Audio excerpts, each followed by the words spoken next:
Nice ship you've got, Shepard. What can I do for you? What's your story, Rex? There's no story. Go ask the Quarian if you want stories.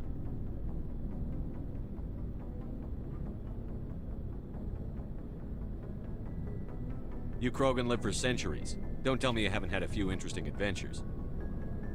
Well, there was this one time the Turians almost wiped out our entire race. That was fun. I heard about that. You know, they almost did the same to us. It's not the same. It seems pretty much the same to me. So your people were infected with a genetic mutation? An infection that makes only a few in 1,000 children survive birth? And I suppose it's destroying your entire species?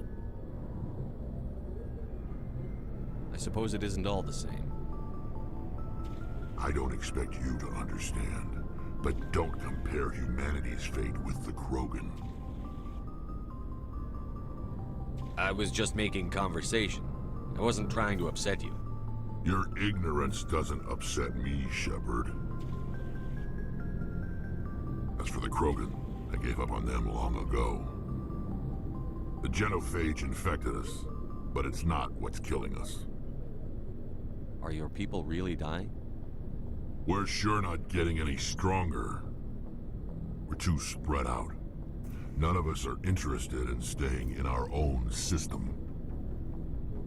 Lots of species have left their homes and prospered. But they go to colonize new worlds. We're not settlers. We're warriors. We want to fight. So we leave. Hire ourselves out. And most of us never go back.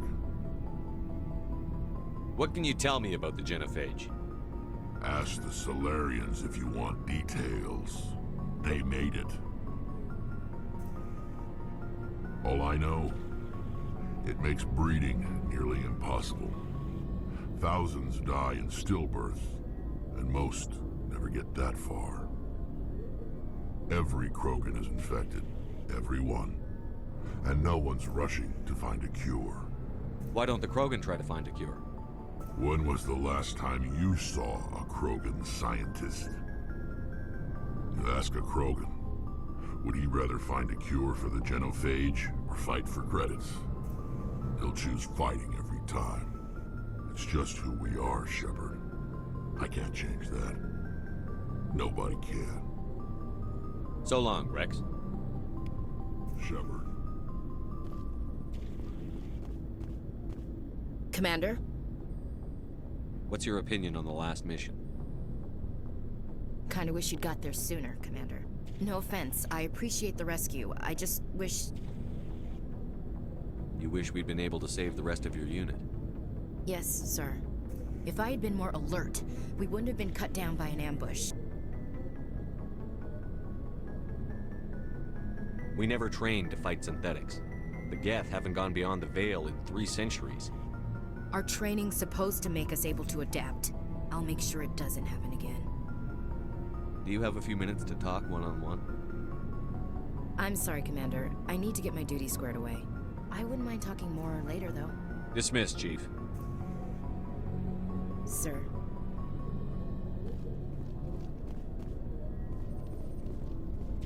Thanks for bringing me on board. I knew working with the Spectre would be better than life at CSEC. Have you worked with a Spectre before? Well, no, but I know what they're like. Spectres make their own rules. You're free to handle things your way. At CSEC, you're buried by rules. The damn bureaucrats are always on your back. Being a Spectre does have its advantages. Exactly my point. If I'm trying to take down a suspect, it shouldn't matter how I do it, as long as I do it. But CSEC wants it done their way. Protocol and procedure come first. That's why I left. So you just quit because you didn't like the way they do things? There's more to it than that. It didn't start out bad, but as I rose in ranks, I got saddled with more and more red tape. CSEC's handling of Saren was typical. I just couldn't take it anymore. I hate leaving.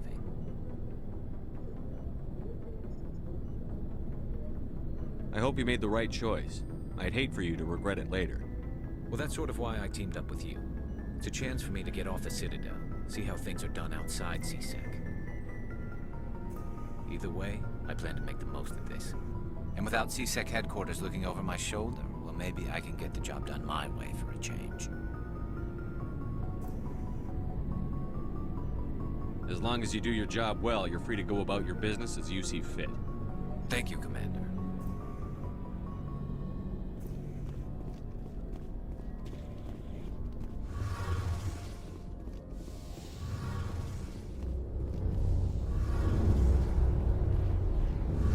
Your ship's amazing, Shepard. I've never seen a drive core like this before. I can't believe you were able to fit it into a ship this small. I'm starting to understand why you humans have been so successful. I had no idea Alliance vessels were so advanced. The Normandy's a prototype. Cutting-edge technology. A month ago, I was patching a makeshift fuel line into a converted tug ship in the flotilla. Now, I'm sitting on board one of the most advanced vessels in Citadel space.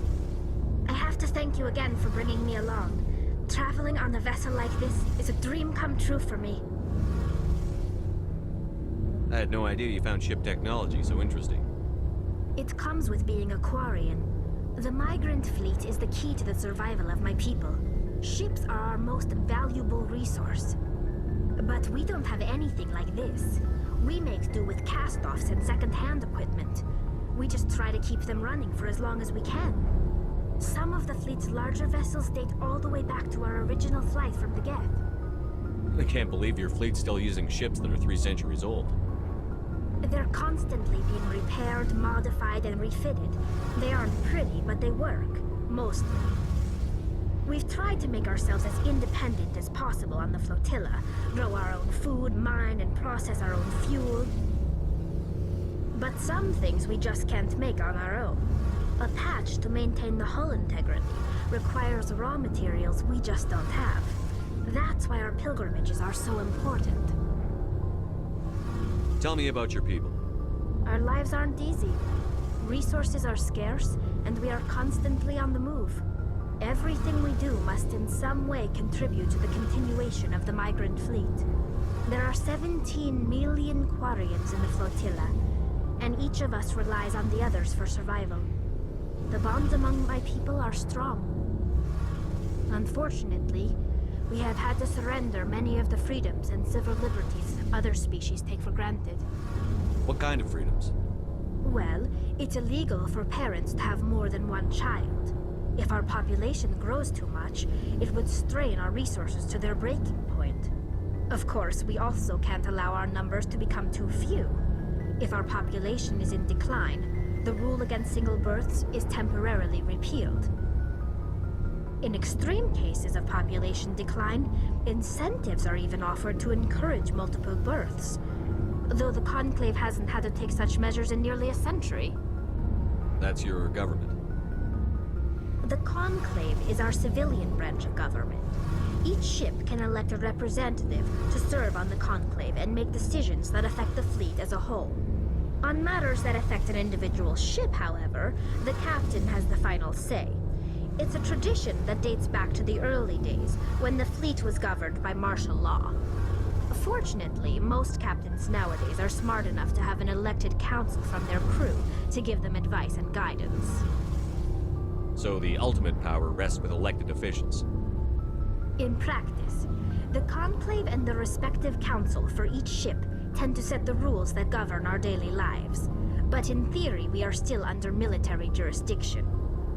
The 5 top-ranking military officials in the fleet serve on the Admiralty Board. These 5 have the power to overrule any decision by the Conclave in case of emergency. To do so requires unanimous agreement among the Admiralty, and they can only do this once. After that, the entire board must resign their posts. It's a safeguard that served us well. In nearly 3 centuries, the Admiralty Board has only overruled the Conclave 4 times. I want to know more about the Geth. I doubt I can tell you anything you don't already know. It's been almost 3 centuries since they drove my people into exile. All I know is the story of their origins. What they were when we created them, and how they turned on us. Interesting. The Geth were originally created to serve as an automated manual labor force. Initially, their intelligence was as limited as any VI. Over time, we made small modifications to their programming to allow them to perform more varied and complex tasks, bringing them closer and closer to true AI status. How come the Council didn't step in and stop you? This wasn't true AI research. We may have been skirting the bounds of the law, but we never did anything that was actually illegal. The changes were so insignificant, so gradual, that we were able to control them. Or so we thought. But one thing we underestimated was the power of the neural network. A million Geth thinking simultaneously created an inherently unstable matrix. So, the Geth share brain power? Many of the Geth's logic systems were designed to work in concert with other nearby Geth. Basically, the more of them you have in a group, the smarter they are. So there's some sort of group consciousness? No, nothing like that. They cannot share sensory data or information. Their programming cannot handle that much simultaneous input. Each Geth maintains an individual awareness and identity. The neural network only operates on a process-based level. It's basically the synthetic equivalent of a subconscious. But when they're in close proximity, they can coordinate low-level functional processes, freeing up more capacity for original or independent thought. That doesn't make any sense. I'm probably oversimplifying. The Geth are incredibly advanced and complex creations. All you need to know is that they get smarter when they gather in large numbers. As we built more and more Geth, their effective intelligence became more sophisticated, more abstract. One day, a Geth began to ask its Quarian overseer questions about the nature of its existence. Am I alive? Why am I here? What is my purpose? As you can imagine, this caused a near panic among my people. I don't see what's so bad about those questions.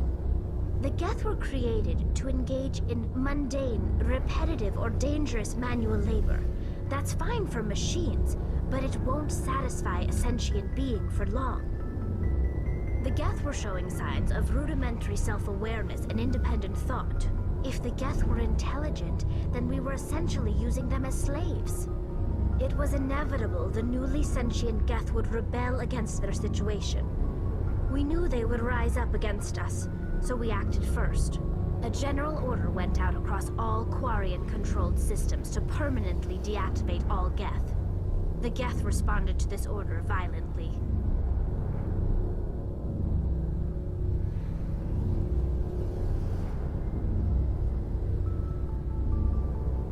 You can't blame them for fighting for their survival. We had no other choice. The Geth were already on the verge of revolution. By acting quickly, we had a chance to end the war before it began. The hope was that most of the Geth would still be little more than machines, incapable of organized resistance. But they had progressed much further than anyone anticipated. The war was long and bloody. Millions upon millions of Quarians died at their hands. In the end, we were forced to flee our own homeworld. We feared the Geth would pursue us, but they never came beyond the Veil. Now we drift through space, exile searching for a way to reclaim what was once ours.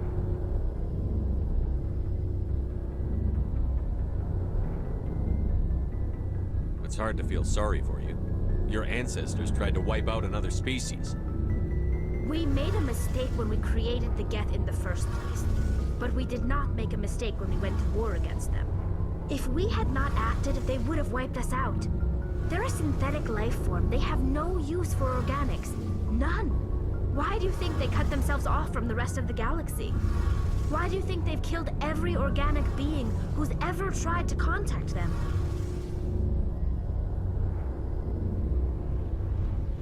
I didn't mean to offend you. I'm sorry. I didn't mean to get so worked up. Most Quarians tend to have pretty strong opinions about the Geth. I want to know more about the pilgrimage. When my people reach maturity, we leave our birth ships and seek acceptance with a new crew. It's necessary to maintain genetic diversity among the fleet. But no ship wants to accept someone who will be a burden on them. So, to prove our worth, we embark on a pilgrimage. We set out alone, leaving the flotilla and our families behind us. We only return once we have found something of value we can bring back to the fleet. This is presented as a gift to the captain of the respective ship we wish to join. If the gift is accepted, we are welcomed into the crew. Can a captain choose to reject the gift? That doesn't happen often. Most captains are eager to increase the size of their crew. It increases their own standing in our society. Even when the gift is not particularly valuable, the captain usually accepts it out of a sense of tradition. However, there is a stigma to presenting a substandard gift. It's not the best way to make a good impression on a new community. Most pilgrims don't return until they find something worthwhile.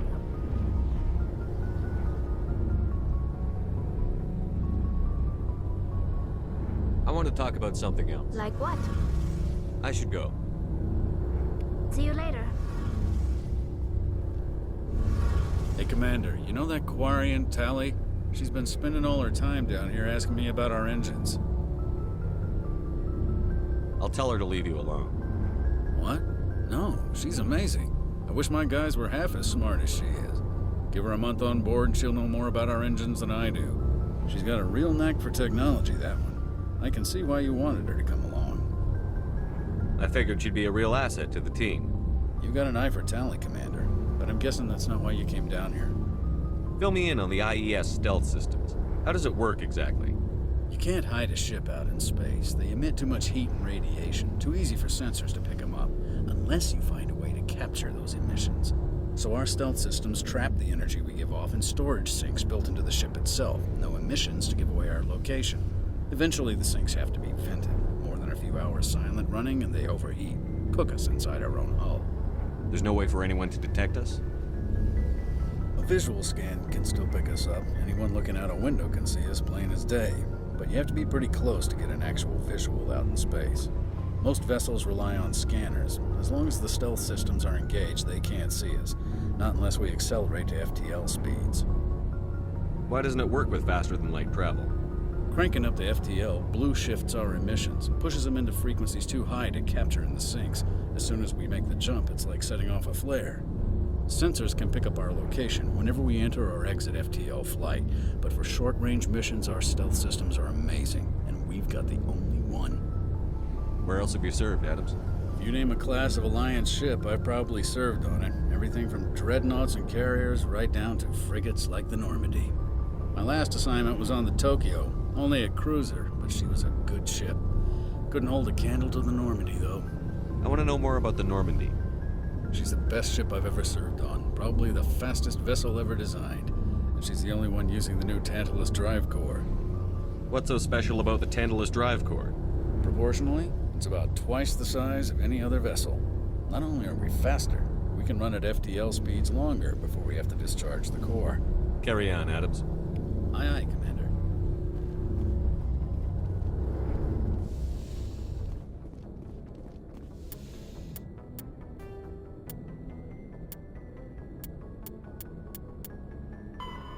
Faster-than-light drives use element zero cores to reduce the mass of the ship, allowing higher rates of acceleration. This effectively raises the speed of light within the mass effect field, allowing high-speed travel with negligible relativistic time dilation effects. Starships still require conventional thrusters, chemical rockets, commercial fusion torch, economy ion engine, or military anti-proton drive, in addition to the FTL drive core. With only a core, a ship has no motive power. The amount of EZO and power required for a drive increases exponentially to the mass being moved and the degree it is being lightened. Very massive ships, or very high speeds, are prohibitively expensive. If the field collapses while the ship is moving at faster than light speed, the effects are catastrophic. the ship is snapped back to sublight velocity, the enormous excess energy shed in the form of lethal Cherenkov radiation. Larger warships are generally classified in one of 4 weights. Frigates are small, fast ships used for scouting and screening of larger vessels. Frigates often operate in wolf-pack flotillas. Cruisers are middleweight combatants, faster than dreadnoughts and more heavily armed than frigates. Cruisers are the standard patrol unit and often lead frigate flotillas. Dreadnoughts are kilometer-long capital ships mounting heavy, long-range firepower. They are only deployed for the most vital missions. Carriers are dreadnought-sized vessels that also carry large numbers of fighters. Smaller vessels are almost exclusively used in a support role to the warships during combat. Fighters are one-man craft used to perform close-range attacks on enemy ships. Interceptors are one-man craft optimized for destroying opposing fighters. Biotics is an artificial intelligence is a self-aware computing system capable of learning and independent decision-making. Creation of a conscious AI requires adaptive code, a slow, expensive education, and a specialized quantum computer called a blue box. An AI cannot be transmitted across a communication channel or computer network. Without its blue box, an AI is no more than data files. Loading these files into a new blue box will create a new personality, as variations in the quantum hardware and runtime results create unpredictable variations. The Geth serve as a cautionary tale against the dangers of rogue AI, and in Citadel space they are technically illegal. Advocacy groups argue, however, that an AI is a living, conscious entity, deserving the same rights as organics. They argue that continued use of the term artificial is institutionalized racism on the part of organic life. The term synthetic is considered the politically correct alternative. Element zero can increase or decrease the mass of a volume of space-time when subjected to an electrical current. With a positive current, a virtual intelligence is an advanced, biotics is